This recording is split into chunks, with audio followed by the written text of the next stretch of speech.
मानागेदेट जोंनि बे बिक्रमपुर गामियाव मीडिया नोंथांमोन सफैनो थाखाय जोबोद गोजोननाय मोनदों जोङो। दा बाथ्राया जाहैबाय नैबे जोंनि दा बिक्रमपुर नोलोबारि लामाखौ दा जितु सेन्ड ग्रेभेल होदों बे सेन्ड ग्रेभेल होनाया खुनु गभर्नमेन्टनि मोनसे जब नङा आरो बे जब नङैखायनो जोङो जोंनि सासे मोजां सानसुमै बिथां जिसुआ समफ्रामारि बिथाङा दिनै जोंनो एसेब्ला माने अबदान खालामफैदों। माने गावनि गोदो इलेक्शन पिरियडआव बुंनाय मथे जे गोग्लैसोना थानाय जेराव मानसि थाबाय जाया, जेराव साइकेल सालायजाया आरो जेराव बाइक सालायजाया, हाब्रु दैब्रु जानायफोरखौ आङो आंनि आखाइजोंनो आंनि गारिजोंनो आङो बे सेन्ड ग्रेभेलिंखौ होगोन होननानै बिथाङा खोथा होदों।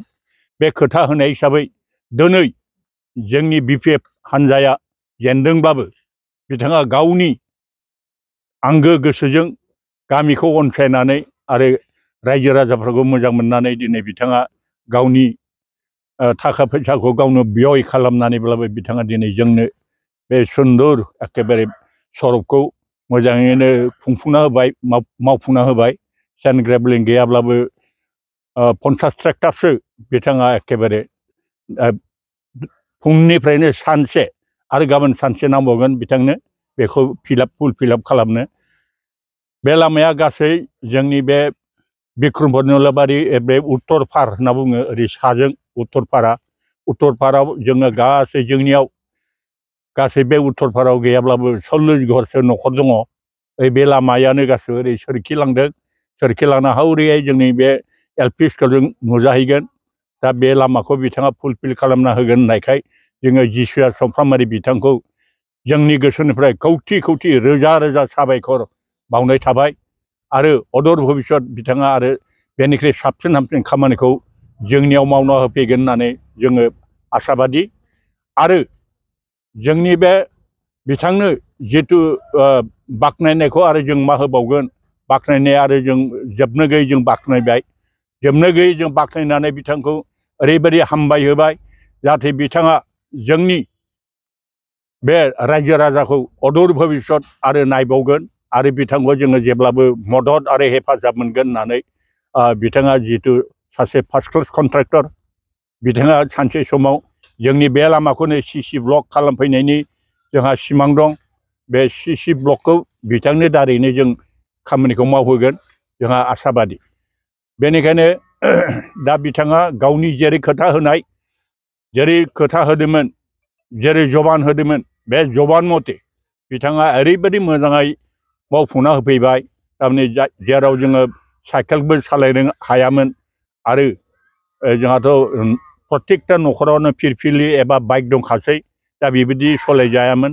दिनै बिथाङा निजे गावनि पकेटनिफ्रायनो जोंनि बे बिक्रमपुर लामाखौ उत्तर पारखौ बिथाङा गोसो गोजोनै मावना होफैदों। जोङो बिनि थाखाय खौथि खौथि रोजा रोजा जिसुआ समफ्रामारि बिथांनिसिम जोङो साबायखर थाबाय। आरो जोबथानायाव जोंहा बुङाबाबो जागौमोन, खिन्थु बुंनो लुबैथारबाय आङो। जोंहा जितु लकेलावनो जितु EM दं रन्जित बसुमतारी बिथाङाबो जोङो खैबा बार दरखास्त होबाय, जोङो प्लान्टेसन माबा खालामनो नागिरबाय।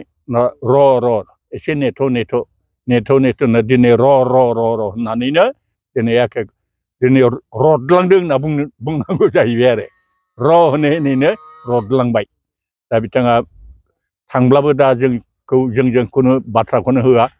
दा जोंहा जोंनि बेंटल प्राइमारि बिपिएफ हान्जानि मानगेदेर आफादगिरि दं आरो मानगेदेर जोंनि बे बिपिएफ इउथनि भाइस प्रेसिडेन्ट सत्यजित बसुमतारी बिथांमोनबो ज' दङ।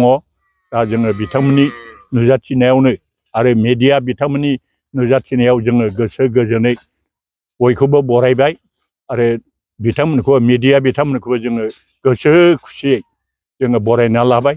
दा जोबथानायाव मा खालामनो जोङो जोबथानायाव जिसुआ समफ्रामारि बिथांखौ खौथि खौथि रोजा रोजा जाहाथे अबंलावरिया इसोरा बे बिथांखौ माने गोबाव सम लाखिथों बेखौ जों हास्थायनानै दिनैनि बे सुंद' बे लामा बाला अन्थाइ सेन्ड ग्रेभेल खालामनायाव गोसो मोदोम जिउ होनानै जों बिथांखौ बाख्नायदों। दा बेखिनियावनो मोनसे फोसावथाय नोंथांमोननि थाखाय मोनसे गोजोनथाव खौरां लानानै फैदों। चिरां जिल्लानि सिङाव थानाय काजलगावनि सिफुं हटेलखौ गुवाहाटी नोगोरनि साखाथियाव थानाय सानसारियाव गोदानै मोनसे सिफुं हटेल ब्रान्च खुलिनाया नोंथांमोननि थाखाय गोजोनथाव खौरां लानानै फैदों। नोंथाङाबो जुदि गुवाहाटीयाव थायोब्ला एबा गुवाहाटी नोगोराव दावबायहैनाय समाव बर'नि दोरोङारि ओंख्रिखौ जानो लुबैयोब्ला गुवाहाटी नोगोरनि साखाथियाव थानाय सानसारियाव गोदानै बेखेवनाय सिफुं हटेलाव थांनानै जाहैनो हागोन। बे सिफुं हटेलाव नोंथाङा बाङाय बेसेनावनो बर'नि गोबां गुबुन गुबुन दोरोङारि जाग्रा ओंख्रिफोरखौ मोननो हागोन। अनला दाउ, सबाय दाउ, अमाजों नारजि, मैथा अमा, ना बाथोन, थारुन अमा आरो गोबां बायदि बायदि बर'नि ओंख्रिखौ बे बर'नि सिफुं हटेलाव मोननाय जायो। सोरबाफोर जुदि बे सिफुं हटेलाव बर'नि संनाय खावनायखौ जानो थाखाय सिगांग्रो अर्डार हरनोब्ला नैबे 9864747796 9954772037 जामबुं नम्बराव कल खालामनानै बुकिं खालामहरनो हागोन।